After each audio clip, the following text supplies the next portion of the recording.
Avons-nous épuisé toutes les possibilités? Non. Il y a une autre catégorie qu'on nomme les étoiles errantes, autrement dit les planètes. Ce mot vient du terme grec errer. On les nomme ainsi parce qu'elles viennent tourner en orbite autour des étoiles fixes.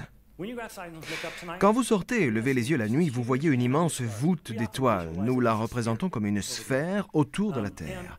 La plupart des étoiles de cette sphère bougent très lentement. En fait, bien sûr, c'est nous qui bougeons. La Terre tourne, ce qui fait surgir les étoiles à l'est pour disparaître à l'ouest. La plupart sont fixes, mais certaines sont errantes. Les planètes. Les planètes tournent en orbite, notre hypothèse de départ. Qui peut me citer la plus grosse planète du système solaire? C'est Jupiter. Elle tire son nom du plus grand dieu du panthéon romain. C'est un gaz géant. C'est de loin la plus grosse planète, à peu près 11 fois plus grosse que la Terre. Elle est des centaines de fois plus massive. Il lui faut une douzaine d'années pour tourner autour du Soleil. Jadis, on l'appelait la planète royale parce que c'était la plus grosse. Se peut-il qu'elle ait un rapport avec l'étoile du Messie? Peut-il qu'elle ait un rapport avec l'étoile du Messie? C'est une hypothèse à creuser, mais il ne suffit pas qu'elle ait un nom royal. Elle doit aussi correspondre aux 9 points de la Bible. Est-ce le cas? Je vais maintenant vous montrer la danse des étoiles. Nous allons nous rendre dans le ciel et voir ce qui s'est vraiment passé il y a 2000 ans. Ce programme se nomme La Nuit étoilée. Et il est fabuleux.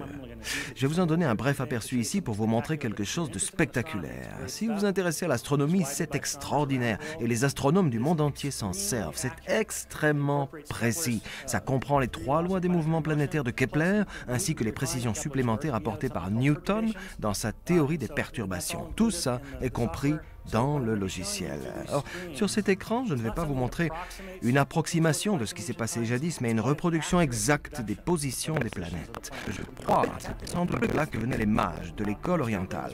Vous savez probablement que Babylone est en Irak. Autrefois, on l'ignorait, mais maintenant tout le monde le sait. C'est à une centaine de kilomètres au sud de Bagdad. Vous pouvez choisir n'importe quel moment et voir ce qui s'est passé. Nous allons opter pour l'an 3 avant Jésus-Christ en septembre. C'est la rose des vents, elle montre l'est. Cette ligne rouge est la trajectoire de Jupiter à travers le ciel nocturne. Je l'ai tournée pour que vous puissiez suivre plus facilement Jupiter. Quand j'anime le ciel, vous Jupiter à travers le ciel nocturne. Je l'ai tournée pour que vous puissiez suivre plus facilement Jupiter. Vous pouvez voir à l'écran qu'on avance en quelque sorte par étapes. Grâce aux calculs mathématiques, vous pouvez être sûr que ce que vous voyez correspond exactement à la réalité. Regardons ensemble, nous voyons Jupiter apparaître, mais ça n'est pas tout. Il y a 2 choses. Je vais vous montrer un autre écran et faire un zoom. Vous verrez alors qu'il y a 2 choses. Il y a Jupiter et une étoile plus petite nommée Régulus. C'est la même racine que notre mot royal. Les Babyloniens nommaient Régulus Charu, ce qui signifie roi. Les Romains appelaient Régulus Rex, ce qui signifie aussi roi. C'est l'étoile royale. Nous avons donc côte à côte la planète royale et l'étoile royale. Je suis donc dehors sur une hypothèse intéressante, mais qui me rendait un peu soupçonneux. Je ne voulais pas me tromper. Je suis un juriste et non un astronome. Je n'avais pas envie de faire une découverte sans queue ni tête. Après tout, ça se produit peut-être tous les jeudis. J'ai donc examiné les étoiles avant et après pour essayer de comprendre comment ce cas de figure se produit.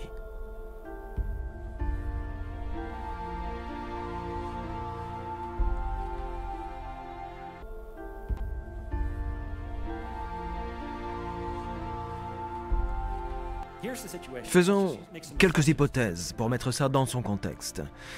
Je ne sais pas quel âge avaient les mages, mais supposons que vous deviez apprendre à en être un.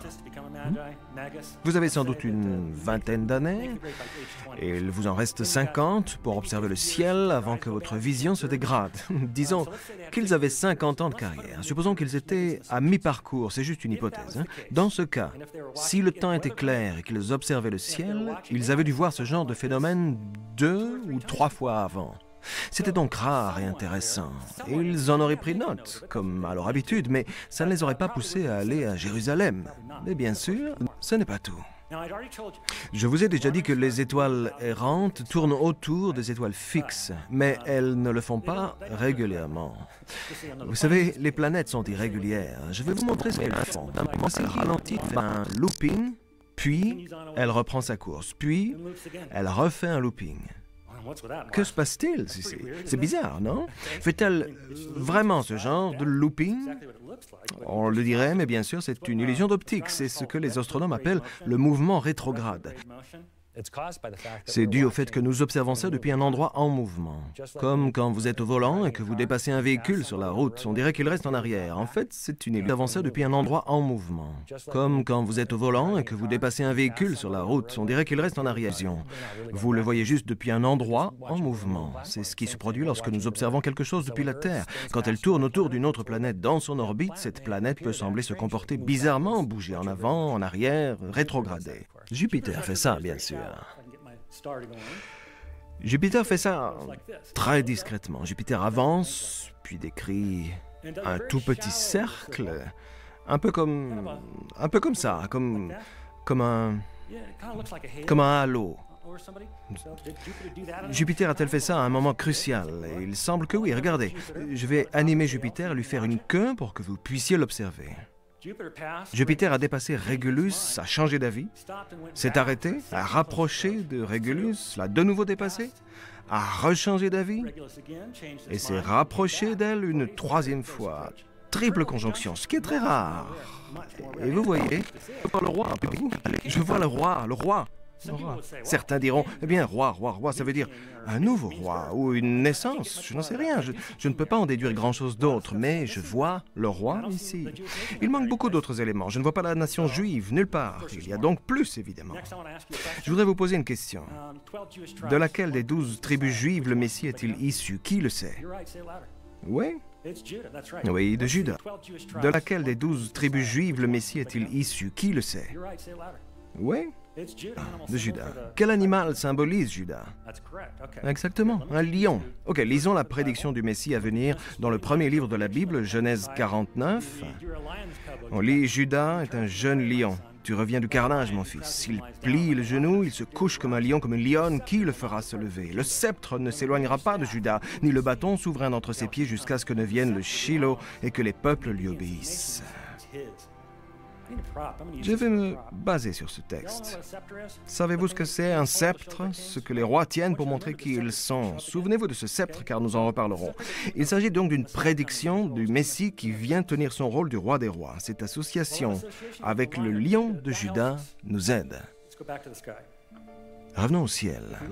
Si nous le regardons et tournons les constellations, nous voyons que Jupiter a couronné Régulus juste avant Léo, ce qui est très intéressant. Mais une chose encore plus extraordinaire m'a stupéfié quand je l'ai vu. Pour ça, je vais vous ramener au dernier livre de la Bible. Nous venons de lire dans le premier et maintenant nous allons dans le dernier, l'Apocalypse. Je voudrais d'abord vous parler de ce livre et de son auteur. Vous êtes tous à la bonne page? Il a été écrit par un homme nommé Jean. Il a écrit 5 livres du Nouveau Testament, dont un évangile. Il a écrit l'âge? Il a été écrit par un homme nommé Jean. Il a écrit 5 livres du Nouveau Testament, dont un évangile. L'Apocalypse, dans sa vieillesse et dans des circonstances difficiles. Il était exilé dans l'île de Patmos, isolé à cause de sa foi, et dans la plupart des commentateurs pensent qu'il est resté seul de 6 à 9 mois sur cette île rocheuse. Il était très âgé à l'époque. Il devait avoir 80 ou même 90 ans, et c'est à ce moment-là qu'il a écrit l'Apocalypse. Tous ceux qui l'ont lu savent qu'il s'agit d'un tourbillon d'images prophétiques et qu'un grand nombre sont métaphoriques. Ce n'est pas toujours chronologique, ce livre est difficile à interpréter. Je ne peux pas vous en expliquer grand-chose, mais quand même un peu. Je vais vous livrer ce que je crois comprendre. Alors, regardons ce que Jean décrit.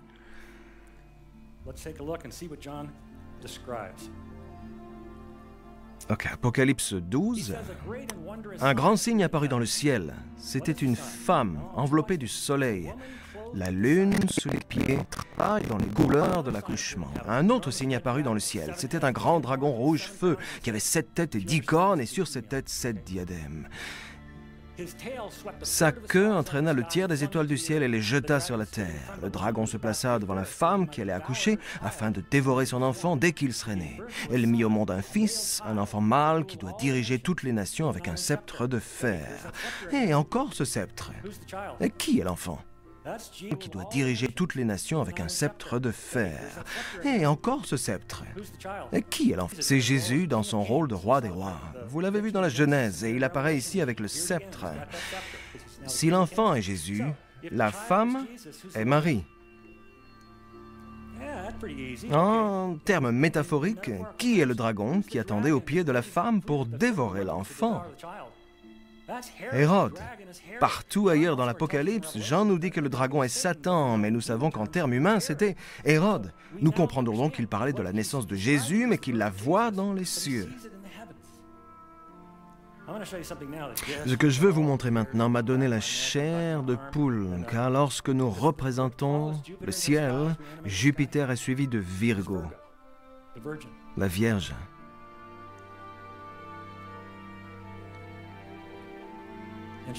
Et elle est enveloppée de soleil, invisible. Pour quelle raison? Parce que c'est le nouvel an juif, Rosh Hashanah. La grande quantité de symboles dans le ciel ce jour-là m'a époustouflé. En septembre de l'an 3 avant Jésus-Christ, Jupiter est tout près de l'étoile royale, Régulus, et ça se passe dans Léo le lion, représentant la tribu de Juda. Ça s'élève dans le ciel et c'est suivi de Virgo, la Vierge, Juda. Ça s'élève dans le ciel et c'est suivi de Virgo. Elle est enveloppée de soleil, elle a la lune à ses pieds. C'est exactement ce que Jean a décrit dans l'Apocalypse. C'est ce qu'il a vu, je l'ai compris. Quand j'ai remonté le temps et vu ce spectacle, j'ai crié, mais ça alors... C'est ce que Jean a vu, ça m'a fait dresser les cheveux sur la tête.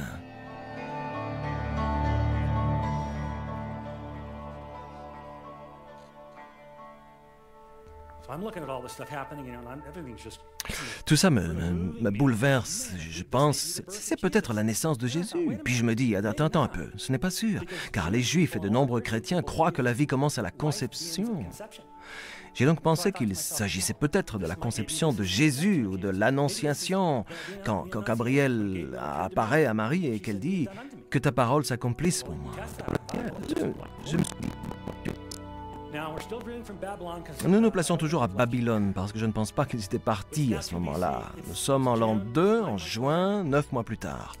Jupiter a fini de couronner Régulus en Léo et passe parmi les constellations d'avant en arrière, comme toujours. Je vais laisser le soleil se coucher car j'ai besoin qu'il fasse plus sombre. Vous le voyez se diriger vers l'ouest, bien sûr, comme le fait tout le reste à cause de la rotation de coucher car j'ai besoin qu'il fasse plus sombre. Vous le voyez se diriger vers l'ouest, bien sûr, comme le fait toute la terre. En fait, si vous êtes à Babylone et que vous regardez à l'ouest, vous regardez vers Israël. Je vais maintenant vous montrer ce que vous pouvez voir dans n'importe quel planétarium autour du monde, même là où on ne croit ni en la Bible ni en Jésus. On vous montre ça à Noël parce que tous les planétariums font des spectacles à cette occasion. Comme c'est leur seul moyen d'attirer les gens, ils montrent toujours cet événement parce qu'il est très spectaculaire. Qu'ils croient en Dieu ou non, ils vont vous montrer cette vue. Et je vais tricher un peu, parce qu'à l'époque, on observait tout à l'œil nu.